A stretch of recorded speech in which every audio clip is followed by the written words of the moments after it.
The sweat's totally it's, well, we're scared away from all this stuff. No way. But I guarantee you the Titans were not the only team that were like, yeah, he could be really good, right? Sure. And all it takes is one to Tex Rand. But I don't know. The question is, like, was anybody else going to take him close to 38, Yeah, right? That's the and question. separate from that text, he has said he believes so. But yeah, we will never know for sure. Megan says Jared probably questions the intentions of his kitchen appliances every time he makes breakfast. We will use AI very responsibly on this station. We will. I will tell you that. We will do that. Now, Sean says, please don't talk about Jared for the next 15 minutes. Okay, we'll stop. He seems to be very confident, though, that if they can win tonight in Game 6, Game 7, a lot of pressure on Vancouver. I will say the one, and I was thinking about this yesterday, it hasn't played out the same way in terms of the score, but in terms of the series results, I think back to 2011. Vancouver won Game 1, Preds won Game 2. Vancouver won Games 3 and 4 here in Nashville. Preds won Game 5. Vancouver won Game 6 here in Nashville. It's played out the exact same way so far in 2024. It's kind of weird. Interesting. Yeah, interesting. And, of course, you think back to the Carolina series. Now, that was very different. It was all home wins. Then, you get back to Game 6, and Carolina won it in this building. So Jared did bring up a point that's worth talking about, thankfully, one, which is the home losing streak here for the Preds in the playoffs. That is 5 in a row. So they've lost 5 in a row. It goes back to that Game 6 against Carolina. Correct. The two against Colorado, and then it is surprising. There's no doubt. I do think, like, even going back to the Winnipeg series, which was wild, it was a totally road. That is also the Stanley Cup playoffs, right? I mean, statistically, like, the basketball hockey difference is pretty significant without having the numbers right in front of me in terms of home mattering. It matters less than hockey for sure. But Jared's right. In the 17 run, they were incredible and felt almost unbeatable here. Who beat them? Pittsburgh obviously got him in Game 6, and before that, Anaheim got him in Game 4, I think. Yeah. When Johansson's leg compartment blew up on syndrome, him. and you thought it was over. But I disagree, though, in terms of, like, playing with the weight of the world. They screwed up. They screwed up the last game. There's no getting around it. They screwed up. They had some bad breaks. They screwed up, all that stuff. But they played, I still think that they played their game, and if they do that again tonight, they're going to have a great chance to win the game. Coming up next, we'll get into the Titans and the possibility of signing Tyler Boyd. He was apparently here in Nashville yesterday. Did not leave with a deal, but apparently there's still interest there between Boyd and the Tennessee Titans. We'll take your thoughts on all that. 615-737-1025 is our phone number. Robby and Rexrode, 1025-1063, the game.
Tune in to 94.9 The Fan today as Vanderbilt baseball takes on Georgia with pregame at 4:45. First pitch at 5 o'clock. Vanderbilt baseball brought to you by Smoky Mountain Tops, your countertop experts. Visit SmokyMountainTops.com. Robby and Rexrode brought to you by Chuck McDowell and Medical House Calls, Middle Tennessee's best medical care in the comfort and safety of your own home. For more information, go to MedicalHouseCalls.com. Medical House Calls, where the nearest clinic is your home. We are live at Bridgestone Arena, Game 6 between the Preds and Canucks. Coming up tonight, taking your thoughts on that on our phone and text lines driven by WilsonCountyHyundai.com.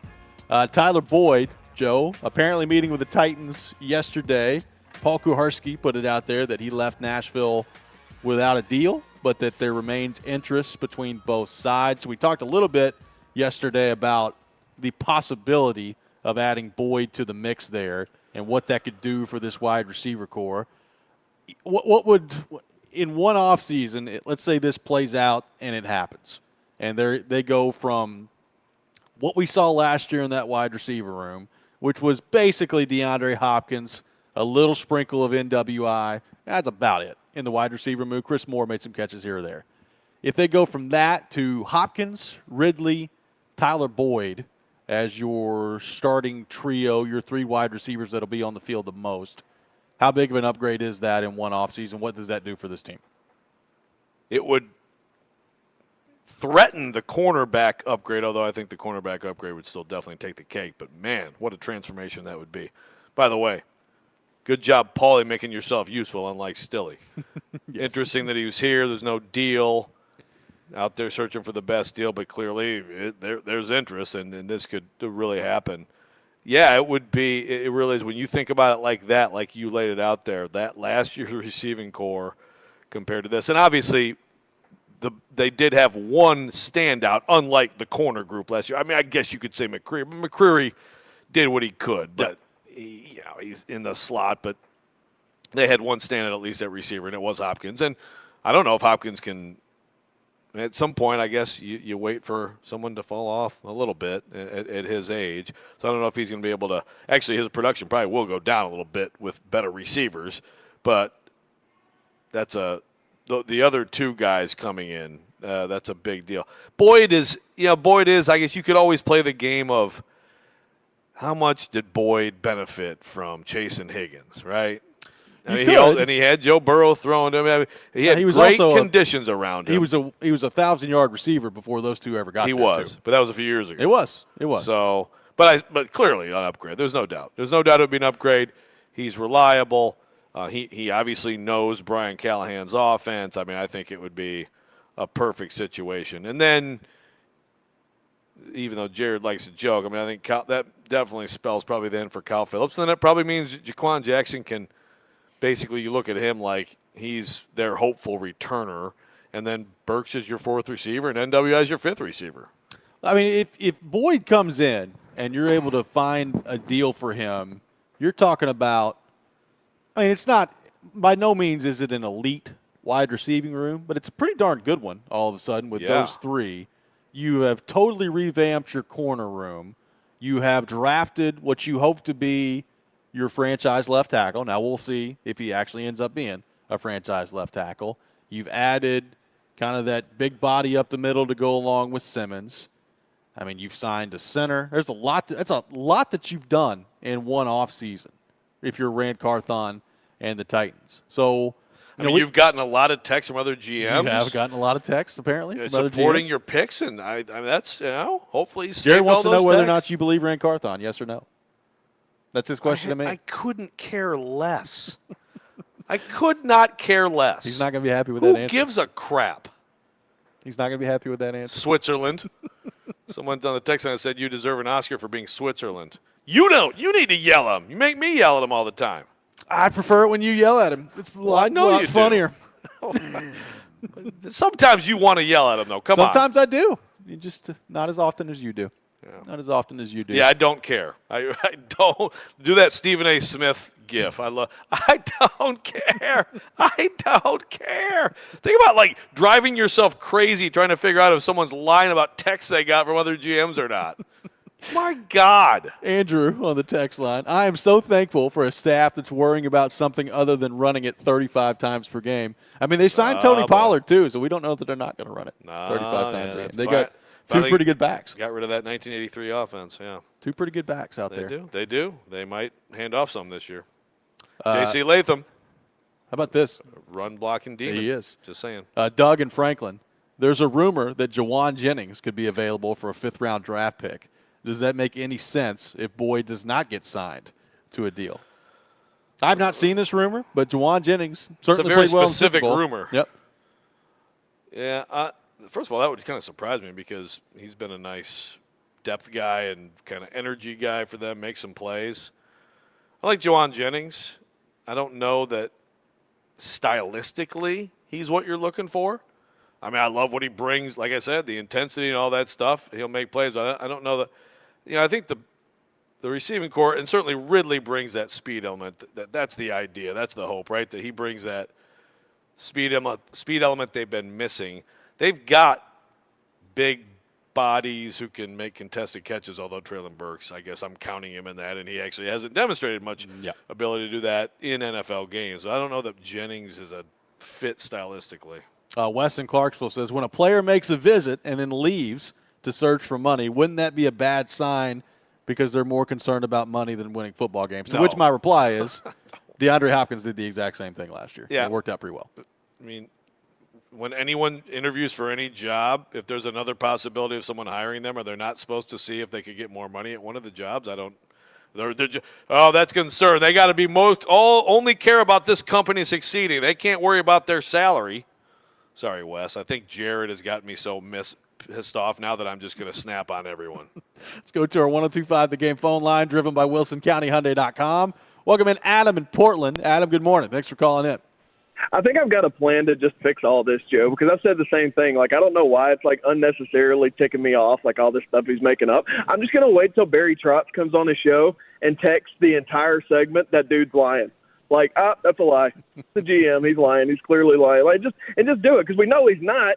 I think if he would just get out of his own way and if it was something more personal like Barry Trotz is to him, then he would see that, like, what he's saying is so stupid, man. Like, he's bored. I told him that, dude. I think he needs content. Like, his show needs content. He's bored. We have content at this time of year. This is stuff you do in July. That's why. Hey, I promise you, I texted him that too. I said I hope the Preds win, just because I don't want to hear any more opinions about Rand Carthon. Like, I want you to talk about the Preds for 4 hours. So yeah, that's what I'm gonna do, man. I'm just gonna call and just abuse him about Barry Trotz for an hour. I support it. Thank you for the call, Adam. We appreciate it. I mean, this started as a Tyler Boyd segment. Now it's a bashing Jared segment, which I'm cool with. I know. Well, LD on the text line was like, "Isn't it convenient?" Jared had some coach texted him something, and then Jared pipes in and says, "I showed it to Chris and Derek on the air." And then I said, "Stop using the text line during our show, Jared." Let's go back to our 102.5 The Game phone line. Welcome in Dustin in Hopkinsville. Dustin, good morning. Thanks for calling in. What's up, brother? What's up? Hey, I just wanted to reply to, not the last caller, Adam, because he wants to talk about the Preds, which I do too, but on the caller or texture about Boyd leaving and looking for more pay. So when I started my electrical field job, I was driving from Hopkinsville to Nashville, and I had two job interviews, one with well, I ain't going to say because I guess I can't on air, but one was for more money. And I was like, you know what, I'm going to take this. And I'm not even going to go to the other interview. And I got to thinking about, you know what, I'm getting older, wiser. You know, I'm going to go see what the other company has to say. They were $2 less an hour, but the way the manager came across to me and just the family feel of the other place, I had to text the other guy and tell him, I was like, look, man, thank you for the opportunity. Sorry to waste your time, but I'm going with this other company because I just felt at home at the other place. So I think Tyler Boyd, you know, he if we want players that are like that mindset, if it's $500,000 less, the taxes here, you have to weigh that all in. I'm gonna hang up and let y'all talk. Well, thanks for calling. If the money's close, then I agree. Like if the money is, there's $2 million of a gap, there's $2 million of a gap, right? Like that's a big difference. So like if the money's close, I agree with what you're saying there. Obviously Brian Callahan has a lot of familiarity with Boyd as well, so you would think that helps the Titans in this pursuit. Now, having said that, I mean, to me, at the end of the day, it still comes down to the offer, right? Like if somebody else offers Tyler Boyd, $7 million more than the Titans to go play football, that's probably where he's going to end up. Look, we talk all the time about guys get to 29 years old. It's like, gosh, he's old, huh? Yeah. Woo! Can he still do it? I mean, running back, you're old at 28. Receiver, you get to 30, and we start to wonder. You get every dollar you can get. So there's other factors, of course, but I think most people would approach it exactly that way. I know I would. Phillips asking about Zay Jones, and there, of course, is a Nick Holtz connection there with Zay Jones. More of a deep threat, I suppose. I think Tyler Boyd's a better player, personally. I would agree. So I think he would fit in well with what they already have. Coming up next, it's time for the Rex Rant with Joe Rexrode. You can check it out every morning. We'll do that next. Teron Davenport at 8 o'clock. All that coming up. Robby and Rexrode, 102.5, 106.3 The Game.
Sometimes he wakes up on the wrong side of the bed. And sometimes he's just, well, Joe. Awkward moment, let's do it. This is the Rex Rant, now on Robby and Rexrode. Did you know Joe writes for The Athletic? So I'd like to promote a couple things on The Athletic. Oh, good. Real quick. Good. You guys really think I'm a good promoter? Yeah. Probably the best in the league. Yeah, that's what they say. Top 3. Right up there. Yeah. Here's another edition of Shameless Plugs with Joe Rexrode. I'm talking about your load, your workload. What the hell is wrong with people? It is time for the Rex rant. Keezer's getting a lot of control. A lot of drops going on. A lot of stuff. Who's working harder? Keezer putting together some of these things, or Jared finding Rand comments about his text line? Neck and neck. A lot of hard work going on. Jared program at this station. So speaking of Jared, no, I'm just kidding. I'm not talking about Jared. I'm going to talk about Patrick Beverley, who, from what I can tell, has a quote tweet from every single person I follow on X. If you haven't seen it yet, there's a video from last night. Denied a locker room interview to an ESPN reporter because she doesn't subscribe to his podcast. This is moments after he threw a basketball into the crowd in the Bucs' season-ending loss at Indiana. Hit a woman in the head. She was just minding her own business, hit her in the side of the head, which means his fan-targeted passing is about as accurate as a broke-ass jump shot. And then all these, and he threw it again, by the way, and so then they immediately threw the fans out. Now, look, you throw the fans out, you want to try to minimize a potential issue, but my goodness, terrible look. Then we find out after this thing, apparently all the Bucs reporters who want to talk to him also have to subscribe to his podcast. Yeah. In fact, Milwaukee Journal-Sentinel columnist wrote about that a couple weeks ago. So, I mean, here's the thing. Like, we've known Patrick Beverley is a self-important jackass already. But what I want to see is the NBA actually step up and deliver a punishment that tells everyone else this behavior is disgusting and unacceptable. So, waiting on you, Adam Silver. And also, if you watch this video, I really would have liked to see one of the other reporters in this stupid scrum step up a little bit. And everyone just kept asking away. Everything's fine. You know, it's fine also to step up at times and not be total slappies, which is a segue to an absolutely unbearable slappy I discovered this week in media. His name is Jake Schwanitz, at JakeDNVR, and he covers the Colorado Buffaloes for a fan site. Also, he's got Go Blue in his bio. I don't know what that means. I'm just saying he's got Go Blue in his bio. So let me give you context on this. My coworker, I guess that's why we're going here, Max Olson, works at The Athletic. He did a really good story this week, and a fair story, on the Colorado Buffaloes that Deion Sanders shooed out of Colorado when he took over, like where they are now, and there were some details on how it all went down. It was a really good piece. It's a really fair piece. Max does great work, and it pissed off Colorado. And so then some of those players started getting into social media fights, like Shedeur Sanders is like, I never heard of this dude. He must be mid or whatever. And then Deion starts quote tweeting like their stats at Austin Peay and making fun of them. I saw that. And basically looking as professional and mature as Patrick Beverley does today. So this is how fanboy slappy Jake Schwanitz reacted on his podcast. Specifically, the weirdo at The Athletic who graduates from Nebraska and gets the okay to write a Colorado hit piece. You know, at least we wear our bias on our sleeves. Literally, we're wearing the stuff. It's called DNVR Buffs Podcast. Like, we're upfront about that. This is a publication who's supposed to be about journalism and about telling the truth. Genuous. And they go out here and pull the most Bush League bull move I think I've seen from another media outlet covering Coach Prime in Colorado. The double standard, too, of some people in Colorado. You know, they poke and take shots all the time at willy-nilly. Whatever, anything, little thing happens, walk-on cornerback enters the portal. What's going on at Colorado, all that. And then Shedeur and Coach Prime have enough, and they clap back. And I don't care if you think it was right or not. They deserve a chance to clap back because they've been getting picked on their whole lives for this stuff at Colorado ever since they showed up. But then they freak out like, oh, they can't say this. Like, what's the point of this tweet? You started it. They're upset because Coach Prime is all about himself. He doesn't defend his players and stuff. And then he does. And then it's, oh, he can't say that. You can't say that. Nope. No, sir. It's ridiculous, honestly. And it's not going to stop. I mean, we're still talking about the 2022 roster, which is insane. And, I don't care. I support Coach. I support the players, everything they've said. Coach! I just support the Coach. Coach Prime. Coach Prime has been made his entire life. I mean, my God, man. My favorite, though, is like Max Olson graduated from Nebraska. Like, he gives a rat's ass. I mean, First of all, like Nebraska and Colorado care about each other. I can't even. Maybe back in the day. And Max, by the way, if you want to go back through his history, it includes writing about Colorado last year amid all the excitement about Deion Sanders. It's like the fact that they would go there kind of tells you what we're talking about here. Like there's absolutely no ability to look at anything remotely reasonably or objectively. Everything just has to be fan. And this is just another great example of that. There is nothing. You can find, fan media that is at times very grating in any corner of sports now, but college football, I mean, there is just nothing like this stuff. Coach! And I stand by Coach Prime. Coach Prime, I stand with you. I mean, it's just. If anybody refers to him as Coach Prime, you're not getting very much seriousness taken from me. And that's the thing. He has demanded that, you know. Good for him. Actually, I believe it was a friend of the show in Tennessee. I think it was Nick Suss.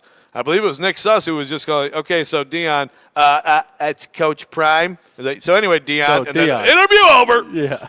Just a lot of unbearable behavior. Yes, certainly from sports figures, but also from media. I mean, be better, please.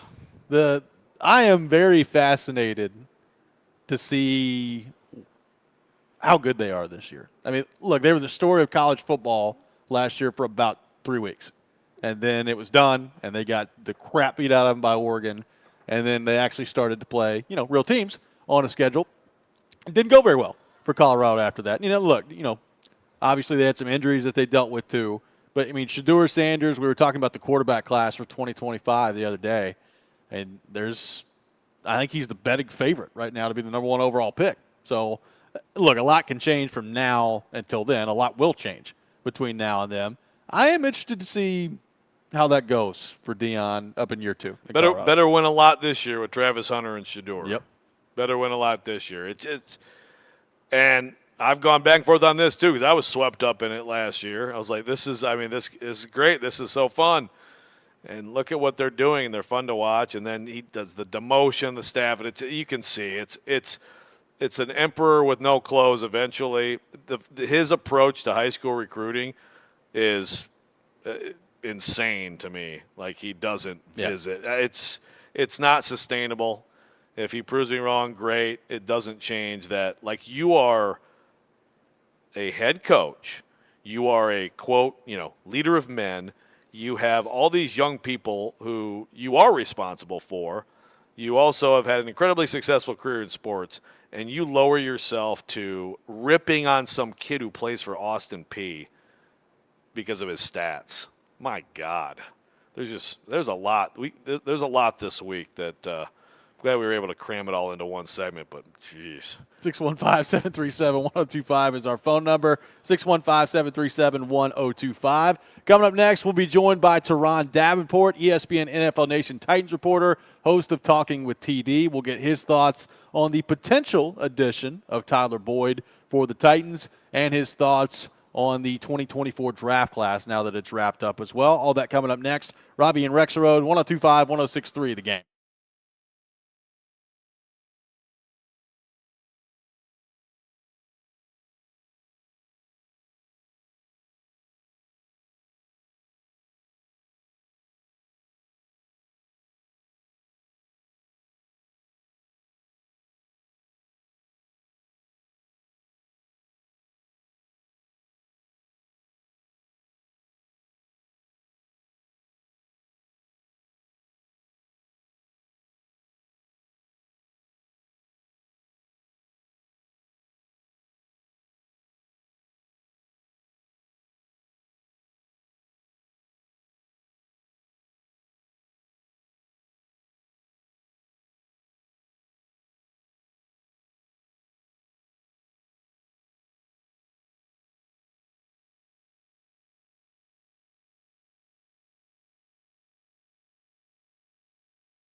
ESPN's Turon Davenport, Talking Titans, now on Robby and Rexrode on ESPN, 102.5 The Game, and the Game Nashville app.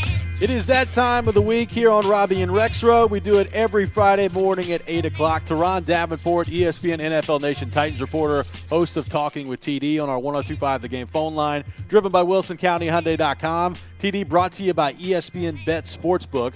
TD, good morning. How we doing? What's going on? Hey, what's going on, fellas? Good morning. Good morning. Thanks for taking time to be with us. TD, we were discussing this a little bit earlier. The potential addition of Tyler Boyd, if the Titans and Boyd are able to come to a deal.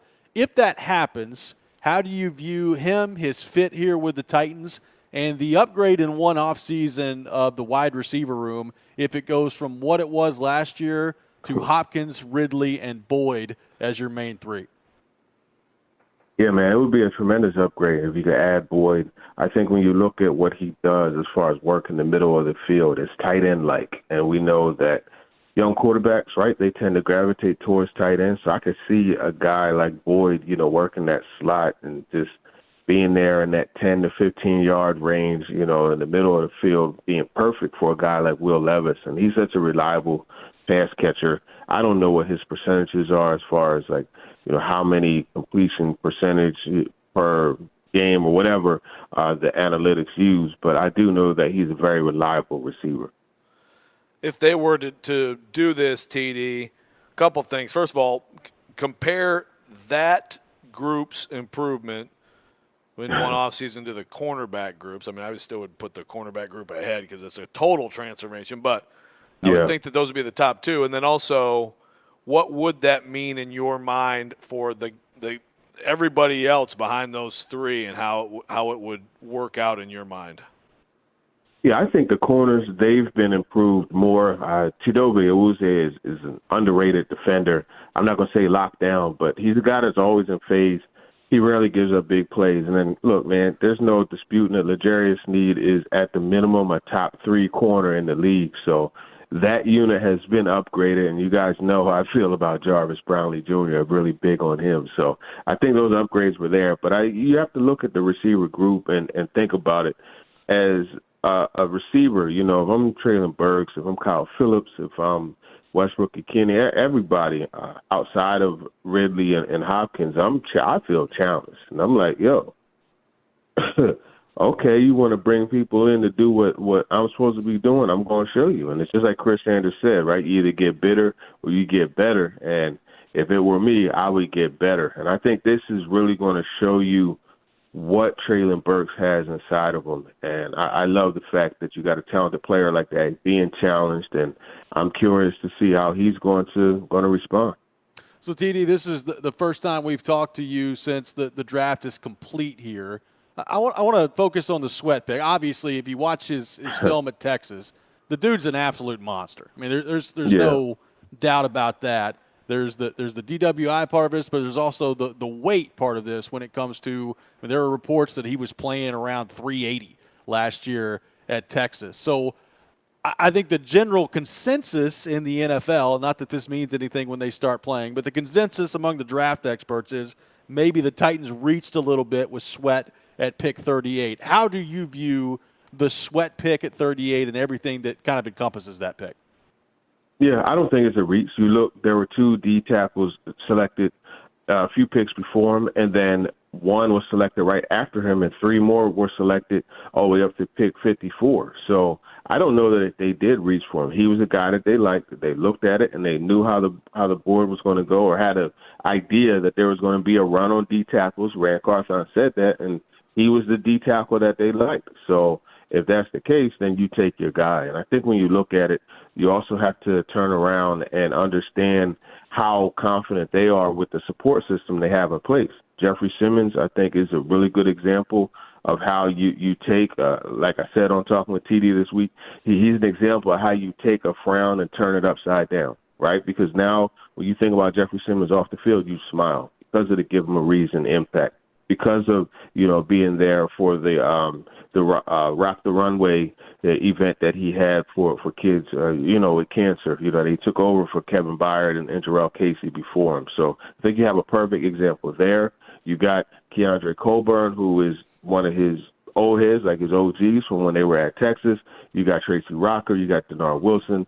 You got, Rand Carthon. And I think that's something that is an underrated weapon for the Titans. When you look at Rand Carthon and just how he is, as far as being able to relate to these players, it's something that when I asked John Lynch about him, he said that, Rand is that guy that I could, send in the locker room, and he could be that mediator. He could be that guy to help deliver my message effectively. That's what John Lynch said. You understand what I'm saying? So I think he's an underrated weapon in that also. So, look, I don't think they reached. I think he's going to impact other players. Obviously, the DWI is something that, you gotta. I know personally, right? You could be a good person. I would like to believe I'm a good person that made a series of bad decisions that led to that situation. I don't know Sweat, but from what the Titans have gathered, that's what they believe about him. Yeah, I think another thing with him, he could be mature. He could come here and be about business and do all those things. And I mean, look, I'm speaking from personal experience myself. I could still put down a tray of Oreos all of a sudden before I go to bed in 5. There's still like that aspect of it is still tough, right? When you're a big guy. Yeah. I mean, I just feel like with him, I think we're probably going to know quickly, TD, how that's going. And also, I feel like this defense, the opportunities there, like he could be a really key part of it right away. No doubt about it. He could be a really key part. And you know what? I'm with you. If there's the thing I would be concerned about most in this whole situation is the weight. That's what I would be concerned about. But the good thing is they seem to have a plan in place. Brian Callahan joked about being overweight, being expensive, and so I would imagine those fines should be able to, get him in order. But, yeah, I mean, you're 100% right. The weight is the big issue, and that's the question mark that I would have if I was looking at this whole situation. So, TD, they take Cedric Gray out of North Carolina in the 4th round. You look at the linebacker group as a whole. Obviously, Kenneth Murray has come in. You still got Dr. Jack there as well. And Gray coming in as a rookie. What do you make of that pick, and what do you make overall of the inside linebacker room right now? You know what's crazy? Gray was the 3rd player that they picked, and he's the one out of the 3 that I think should have the least amount of questions as far as becoming a starter, right? You got J.C. Latham. Everybody said, okay, well, you go from right tackle to left tackle. Can he do it? We just talked about Sweat, but you look at Cedric Gray, and this is a guy, his game transfers into the NFL, right? 3 years of 100-plus tackles. Look, it tells you that he's always around the football. His coverage skills are pretty good. He's not the same athlete as some of the guys picked ahead of him, but he's still athletic enough to come in and be a starter at inside backer. I think they have a good complement there to Kenneth Murray. And, I really – this is my favorite pick out of all the ones that they made. And I think it's because as I watched him a little bit more, I started to think of David Long Jr. David Long Jr. I love his game. So when you get similarities like that, it makes me happy. It makes me want to watch. So I think if you look at him, all he's going to have to do, he's going to have to work on, being able to better shed blocks and things like that. But that's where Sweat comes in, right? Because he's occupying blockers and allowing him to just kind of weave in there and go get the ball carrier. So I think that's going to help him. But, I like the pick an awful lot. At safety, TD, do you expect there's been a lot of talk about some of these veteran guys. There's 3, guys who have done a lot in this league who are out there. Yeah. But, I think there's other teams who also, you would think would be interested in some of these guys. Do you think that's ultimately where this goes? And if you had to guess, which one of those guys would it be? Yeah, I don't know, man. I think that's gradually where it's going to be. I think if they do it, I think it's going to be Marcus May just because there's a history there with Denard Wilson. They got to do something, though, right? Because you look at Amani Hooker, you look at Elijah Molden, that's a decent tandem, but both of these guys have been hurt pretty much every year they've been in the league. So you have that. I really want to see this preseason and stuff. I want to see Matthew Jackson. I remember watching him early in camp, and I was like, man, I like this kid. Like, he seems like he could play, So I want to see him continue to evolve a little bit more. He had to play linebacker there, in college, but he has the body of a safety. So I want to see what happens there too. So if they don't add a veteran till late, I think that'd be pretty cool because that'd give a guy like Matthew Jackson a chance to, not establish himself, but continue to make a mark. TD, great stuff as always, man. Appreciate so much you taking time to be with us. Hope you have a great weekend, and tell us about our friends at ESPN Bet Sportsbook. Oh yeah, definitely have looking forward to this weekend, man, and I hope you guys have a good one also. And then when we talk about ESPN Bet, man, it's ready to take you through all the huge sports moments this spring, and it's the exclusive sports book of ESPN, and it has it all, whether it be offers and promotions with Scott Van Pelt and Stephen A. Smith, and also from the playoff intensity to getting on the links and out to the ballpark. There's no better time to be a sports fan than right now. As a new user, you get $100 in bonus bets for making any sportsbook bet, so download ESPN Bet today. What a play. You must be 21 or older and in Tennessee. For problem gambling support, call or text the TN Red Line at 800-889-9789. Terms and conditions apply. See the app for details. Game 6 coming up tonight between the Predators and Canucks. We'll take your thoughts on a huge matchup tonight for the Nashville Predators. This is Robby and Rexrode, 102.5, 106.3 The Game.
Welcome back in, Robby and Rexrode, 102.5, 106.3 The Game. Robbie Stanley, Joe Rexrode, Nick Keys are here with you on this Friday morning. Got some tickets to give away to see Neil Young at First Bank Amphitheater on Wednesday, May the 8th. Be caller 5, 615-737-1025, 615-737-1025. Caller 5 will win a pair of tickets to see Neil Young at First Bank Amphitheater on Wednesday, May 8th. Preds and Canucks coming up tonight. Let's go to our 102.5 The Game phone line and welcome in John. John, good morning. Thanks for calling in. Good morning. How you doing? Good, man. So I think tonight's game is it's gonna be a tough one because I think we're gonna have to keep our composure. Throughout the whole series, I feel like we played a lot better than the Canucks, but we just haven't been able to close out games. So it's going to be detrimental to our success, to be able to close out the game tonight with composure.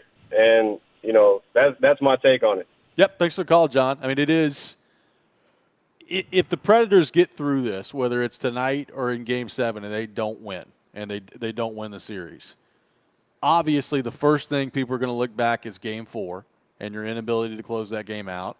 And then I think in addition to that, I mean, it feels like a long time ago at this point, but Game 1, right? Game 1, you're up 2-1 in the third period. 12 seconds. Now, you certainly did not outplay Vancouver in Game 1 to the level in which you outplayed them in Game 4, but you were still up in the third period, and you gave up a 12-second lapse, basically, that was just horrendous, and you went from up 2-1 to down 3-2 in 12 seconds. So when you factor those two things in, like think about if you hold on to the third period lead in Game 1 and you hold on to the third period lead in Game 4, it's over. Like it's done at this point. So again, we'll see if the Predators can overcome that, but certainly if they lose the series, those are going to be the two things you look back at. Absolutely. No, you're going to look back at just the mistakes, the killer mistakes, because on the other way, it's not like both teams have blown games. The Preds have been the ones. Now, Vancouver did give up a lead in the third period of the last game, so I suppose, but that was still pretty early in the period when they got the power play goal to tie it up, and then you got the Carrier. Great shot by Carrier. So it's not like the 12 seconds a game totally flips. Correct. And then obviously, I mean, the Game 4 is an all-timer. I mean, that's whatever happens in this series. Preds win it. Preds lose it tonight. Preds win Sunday. Like that game will bring that game up. Oh yeah. We'll bring that finish up. Like here's what not to do in that situation. Will it ever happen again? So, and that's the difference because just that right there. The Preds would be closing out tonight. We don't know how Game 5 works out if Game 4 goes differently, but the Preds could certainly be in position with a couple different things going their way to be closing it out tonight. Got my eye on Ryan O'Reilly tonight. He's got 2 points in the series. By no means do I think he's been bad in the series. He has made some killer mistakes at times, and beyond mistakes, there's been a couple missed opportunities where he had a puck, I think, in the slot of Game 2 and couldn't get the puck on net when it was a pretty wide open shot. Game 4, he had basically a tap-in goal that he just whiffed on a saucer pass. Even Game 3, they had a loose puck in front of the net, and Ian Cole made a great play. The puck from O'Reilly went off the side of Ian Cole's head. So O'Reilly's been there, like he's been right on the doorstep all series long, and he's not really been able to break through. Tonight, they need him. Like they need O'Reilly not just to play well, they need him to factor in there offensively. And, it's easy to say, look, they need Forsberg and Yossi and Saros. They need their best players to be their best players. But O'Reilly, throughout the course of his career, has risen to the occasion in these type of moments. He's been a fantastic playoff player. And the production in this series, albeit a very difficult series in terms of chances generated, he's had some looks, and they've not been able to really go in for him outside of Game 1 where he had the power play goal. So that's who I've got my eyes on tonight, Ryan O'Reilly. Can he find a way to put the puck in the net? Yeah, it was pretty late in the regular season, and I'm trying to remember exactly who they played. But he had a huge goal, and there was a lot of conversation with him about I guess it was against Winnipeg, right? Yeah, Winnipeg put him into overtime to clinch the playoff spot. Yeah, sort of just how he has that poise. I mean, he has that history of being able to slow things down and just whatever you want to call it, the clutch gene. So if that comes into play in this series, that could tilt it toward the Preds. If Elias Pettersson's gonna play like a superstar player, like he is at some point, even if he just has one big goal, that could tilt it the Canucks way. Yep. Got a texter that says this team wasn't even supposed to make the playoffs, so because they came back and we're playing a Game 6 right now, I think it's pretty incredible. Speaks to Barry Trotz and the guys coming together to make moves and play their heart out. With that being said, biggest problem in my mind is that we're not playing to win. We're playing not to lose, meaning we'll pull back, hold off, and get scared instead of just keeping the domination going and going to score another goal to put it to bed. I've seen a lot of that. I don't agree with that. I don't necessarily like. I thought in Game 4 they played even after they went up 3-1. It's not like they went back into a shell. They were over them in the offensive zone in the third period, and then you get it to 6-on-5. Right. And the bottom line is, when it's 6-on-5 and you're a man down, you're just not gonna. You have to play defense. Yeah, you're not gonna dominate offensive zone time. You have to defend better than they did. But I actually I don't think the Predators, outside of Game 2, when I think it was clear that they basically just went in a shell to hold on. Outside of that, I don't get that sense from the Predators that that's what they've done in this series. Yeah, for sure. That third period was just, I mean, they couldn't they couldn't touch the puck. But no, I thought that was a perfect third period in Game 4. That's another part of it. It's not just stunning to lose like you do when you're up 2 goals with less than 3 minutes to play, but also they had played the third period exactly how you want to play it, and they 5 again. That was, I've never seen anything like that in a playoff game. I just haven't seen it. So you're hoping that number one, doesn't end up being the difference in the series, and number two, if you get in that situation again, that you're able to close things out tonight. I still go back to what I said earlier that I have in the back of my mind. 2 things. Elias Pettersson has not really been a factor in this series so far. Does that change at some point? Can the Predators continue to shut him down? To me, he's too good of a player to be totally shut down for 7 games. It's been 5, and he's not done really anything to this point. So we'll see if that goes on. And then on the other side of things, the goaltending switch. You know, Thatcher Demko going down with an injury, and they've gone to Smith, they've gone Shelovs in this series. It hasn't really mattered at this point. Like, both of those guys, I think, have played pretty well. Does it matter tonight? Like, the deeper you get into the series, whether they go with Shelovs, whether they go with DeSmith, or one of those guys do for a stinker. Yeah. Well, one of them looked like a backup goalie on 1 or 2 shots that the Preds wouldn't have gotten past Demko. Yeah. Preds could definitely use that. A real quick text here. I have it on good authority. A couple of GMs have texted Barry Trotz and given him a can't-miss lineup tonight. That's good. There we go. That's good. Good to know.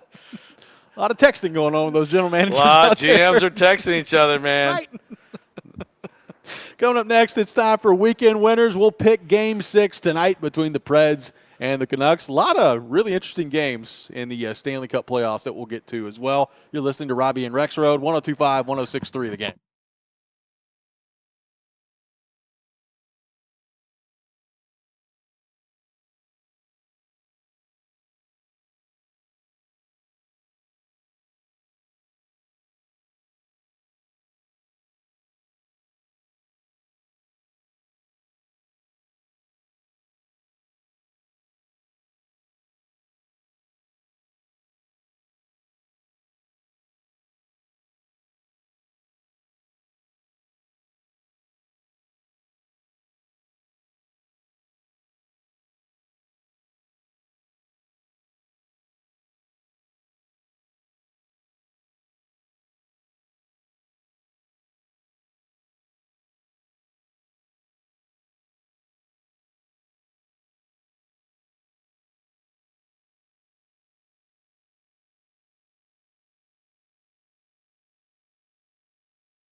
It's time to pick some winners.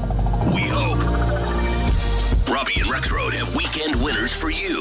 Now on ESPN 1025 The Game and the Game Nashville app. It is time for weekend winners here on Robby and Rexrode. We are live from Bridgestone Arena. Game 6 coming up tonight between the Preds and Canucks. A very quick standings update in the competition. I went 4-2 last week with my lock. Rexrode 3-3, no lock.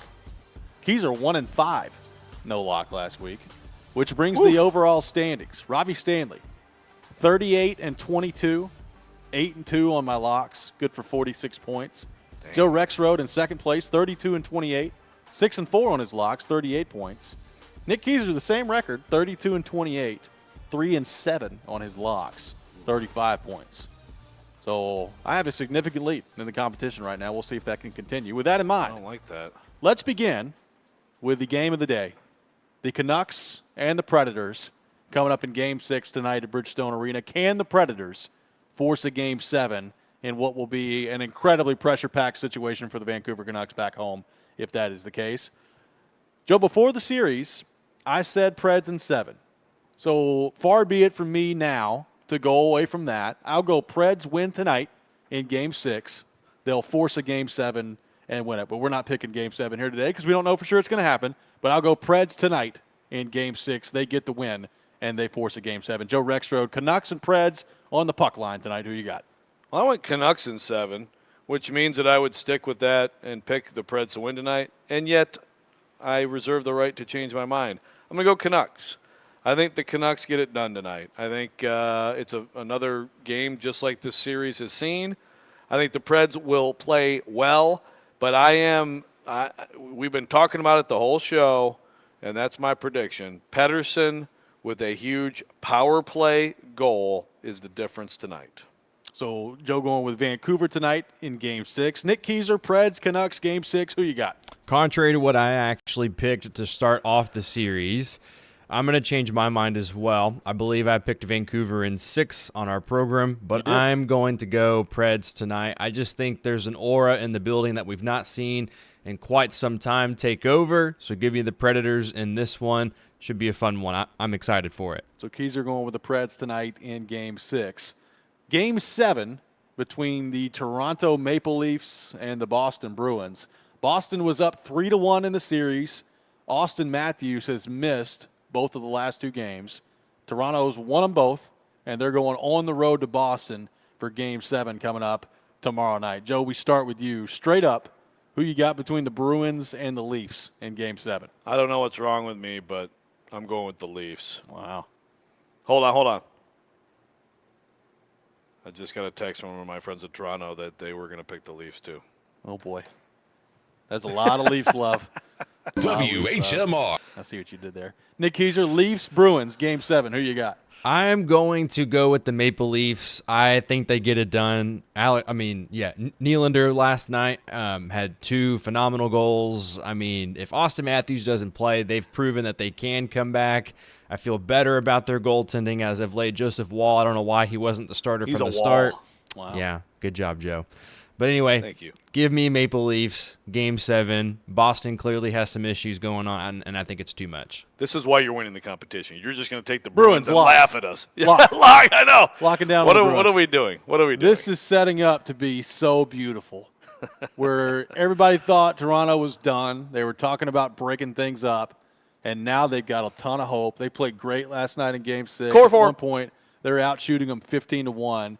And now everybody feels good up there in Toronto. Like, yes, we got the momentum. This is setting up beautifully. Boston, Game 7, they win.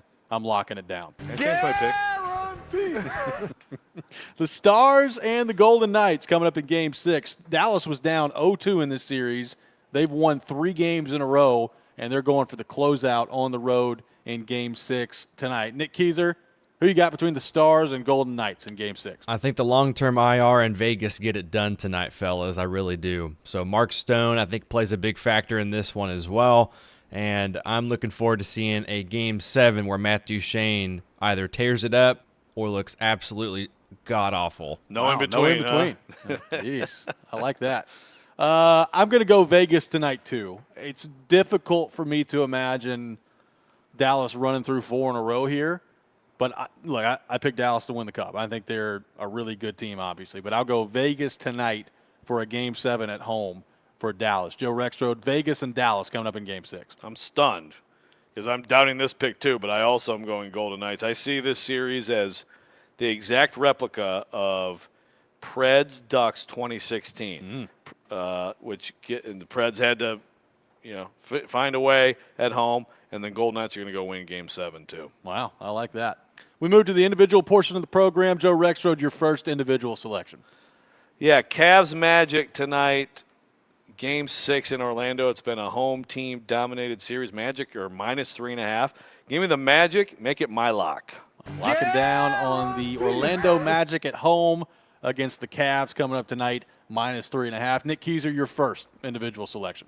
Something I've not picked in a long time, fellas, but I'm going to pick Nashville SC to lose against Montreal this weekend and make it my lock. I have to say, really quickly, really fast, I think Gary Smith does not have much longer. And by the way, he got booed during the starting lineup last week. So there's that. I saw that. I will go with the Dallas Mavericks -8 against the Clippers. I think the Mavs, Kyrie and Luka have kind of found something together here during this series. I'll go with the Mavs -8. I know it's a big line, but -8 against the Clippers. Nick Keyser, your second individual selection. I'll go back over to the NBA just like Joe Rexrode did in his last pick. I'm going to take the Mavs over the Clippers. I like that the Mavs have had some momentum lately, and they would be facing the OKC Thunder in round 2, by the way. So going with the Mavs -8 against the Clippers. Joe, your second individual selection. Clean sweep on that one. Mavs -8. There we go. Congratulations to the Clippers. I will go Nuggets -4.5 in Game 1 against the Timberwolves. First off, I think that's going to be an awesome series. I'm very much here for Denver and Minnesota in the second round. Game 1, I'll go with Nuggets -4.5 against the Timberwolves. Nick, your final individual selection. Yeah, heading over to the baseball diamond. Sonny Gray and the Cardinals are taking on the White Sox. Give me the Cardinals. Cardinals -1.5 against the White Sox. Joe Rexrode, your last individual selection. Well, I'm opposing you on T-Wolves Nuggets. I think the T-Wolves pull off the upset in Game 1 and start the series right away. So going T-Wolves +4.5 against the Nuggets. I will go the Cincinnati Reds +1.5 against the Baltimore Orioles tonight. Reds +1.5. They got Hunter Green on the mound +1.5 against the Baltimore Orioles tonight. How much Baltimore Orioles Reds baseball are you going to be watching today? Not a lot, but interesting pick there. Way to hit the diamond. Can I ask real quick? Going back to Nick's pick. I mean, you guys tell me. I'll admit my ignorance. Okay. Is Gary Smith the problem with Nashville SC? Gary Smith, his coaching has gotten bad. Well, I can tell you that the fan base, at least the loud minority, or maybe it isn't even minority anymore, the fan base, they are very in on getting Gary Smith out. That would be very correct. Give me a reason. The reason being the structure. The structure. They're too defensive. Some of the decisions they make late in games when they need a goal, basically things like that. But do I think he's a big problem? Like, I'm not smart enough basically to know the answer to that question. They've been an expansion franchise that's made the playoffs every year that they've been here. Is it disappointing that they've not had better results once they've gotten to the postseason? Yes. Is Gary Smith to blame for that? I'm sure partially, yes. And they're not off to a good start this year in terms of and look, they've had some injuries that they've had to deal with, but I can tell you a lot of the fan base is ready to move on.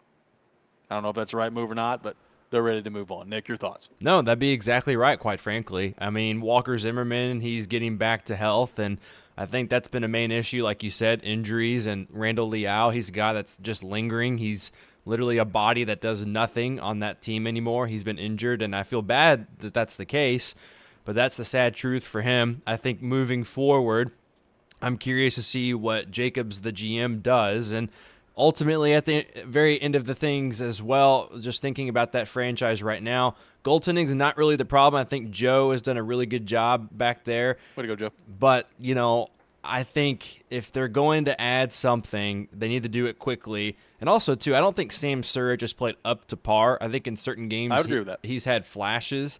But my thing is, if he's not going to get going, you need to move on from him because they've already had some travesties from guys internationally that have come over and just not done well. So is it Gary Smith? Is it someone of the players? Yes, absolutely.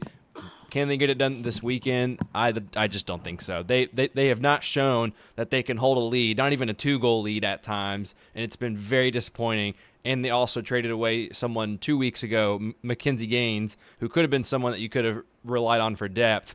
But what are they going to do? It's yet to be seen. 615-737-1025 is our phone number. 615-737-1025. Coming up next, our final thoughts on Game 6 tonight between the Predators and Canucks. You're listening to Robby and Rexrode, 102.5, 106.3 The Game.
Final segment of the day, Robby and Rexrode, 102.5, 106.3 The Game, brought to you by Chuck McDowell and Medical House Calls, Middle Tennessee's best medical care in the comfort and safety of your own home. For more information, go to medicalhousecalls.com. Medical House Calls, where the nearest clinic is your home. Make sure you tune in to 93.3 Classic Hits this Sunday for coverage of the Advent Health 400 at Kansas Speedway. Coverage begins at 1 o'clock, race starting at 2. Coverage also available on the 93.3 Classic Hits app and at 93.3classichits.com.